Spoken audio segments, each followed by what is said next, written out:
নমস্কার, আমি তুলসী গোস্বামী।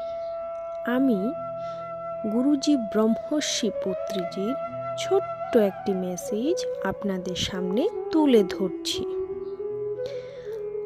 গুরুজি ব্রহ্মর্ষি পত্রিজি বলেছেন, আধ্যাত্মিক বিজ্ঞান মাতৃবিজ্ঞান। এটি একটি মৌলিক বিজ্ঞান।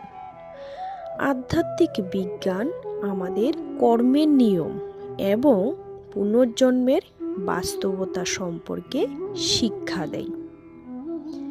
তুমি অন্যদের সাথে যা করবে, ঠিক তা অন্যদের কাছ থেকে তোমার কাছে ফিরে আসবে, বিভিন্ন রূপে, ভিন্ন সময়ে, ভিন্ন স্থানে এবং বিভিন্ন রকম পরিস্থিতিতে। আধ্যাত্মিক বিজ্ঞান এত সহজ এবং এত সরল কর্মের সূত্র আমাদের ঘটনার প্রক্রিয়া সম্পর্কে ধারণা দেয়।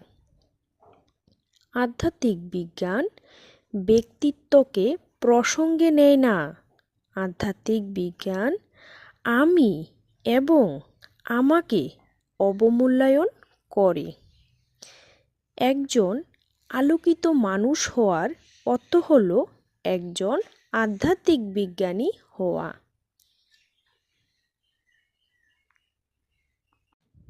এই মেসেজটির মাধ্যমে আমরা এটাই বুঝতে পারছি যে আধ্যাত্মিক বিজ্ঞান হলো আমাদের মাতার তুল্য এবং আমাদের পাপকর্ম থেকে বিরত হওয়ার থেকে আমাদের শিক্ষা দেয় এবং আমাদেরকে সবাইকে ভালোবাসার দৃষ্টিতে দেখতে হবে।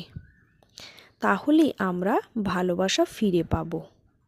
আমরা যদি খারাপ দৃষ্টিতে সবাইকে অসম্মান করি, বিভিন্ন রূপে দেখি, তাহলে আমাদেরকেও সবাই এইভাবেই দেখবে।